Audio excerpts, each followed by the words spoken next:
Le livre des Nombres s'ouvre alors que le peuple d'Israël est encore campé au pied du mont Sinaï. 1 an après sa sortie d'Égypte, le nom du livre vient des 2 grands recensements qui structurent le récit. Le premier dénombrement est ordonné par Dieu pour organiser la nation en une armée sainte, prête à marcher vers la terre promise. Chaque tribu est comptée et le camp est organisé de manière précise autour du tabernacle, avec Dieu résidant symboliquement au centre de son peuple, après des préparatifs méticuleux. Le signal du départ est donné.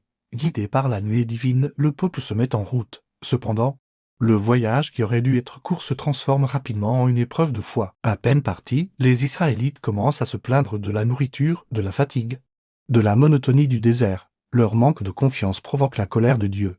Mais l'intercession de Moïse apaise le jugement divin.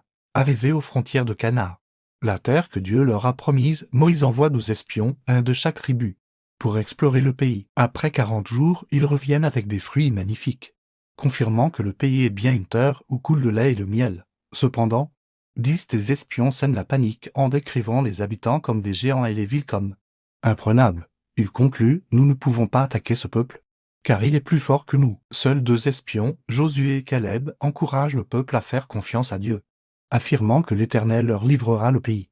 Mais la peur et le doute l'emportent. Le peuple se rebelle ouvertement contre Moïse et Aaron, parlant même de retourner en Égypte. La sentence de Dieu est alors immédiate et sévère à cause de leur incrédulité. Cette génération n'entrera pas dans la terre promise. Ils sont condamnés à errer dans le désert pendant 40 ans.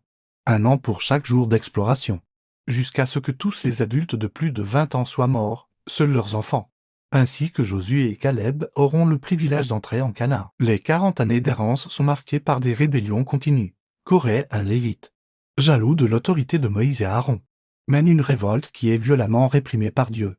Plus tard, le peuple se plaint à nouveau du manque d'eau. Dieu dit à Moïse de parler à un rocher pour en faire jaillir de l'eau. Mais Moïse, exaspéré par le peuple, frappe le rocher 2 fois avec son bâton, bien que l'eau jaillisse. Cet acte de désobéissance coûte cher à Moïse et à Aaron. Eux non plus n'entreront pas dans la terre promise, alors que la première génération s'éteint peu à peu. Le voyage se poursuit. Le peuple doit contourner des royaumes hostiles et affronter des ennemis. C'est à cette époque que se produit l'épisode étrange de Balaam, un prophète païen engagé par le roi de Moab pour maudire Israël. Mais chaque fois qu'il ouvre la bouche, seules des bénédictions sortent, prophétisant la grandeur future d'Israël. Vers la fin des 40 années, un second recensement est effectué. Une nouvelle génération est prête. Ils remportent des victoires militaires décisives contre les rois qui leur barrent la route. Des lois sont données pour préparer leur installation en Canaan concernant l'héritage, les villes de refuge et la répartition du territoire. Le livre des Nombres se termine alors que les Israélites campent dans les plaines de Moab, juste en face de Jéricho.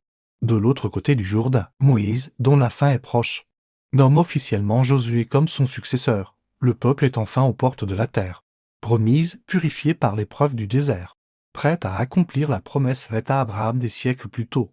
C'est une histoire poignante sur la patience et la fidélité de Dieu face à l'infidélité et à la rébellion de l'homme.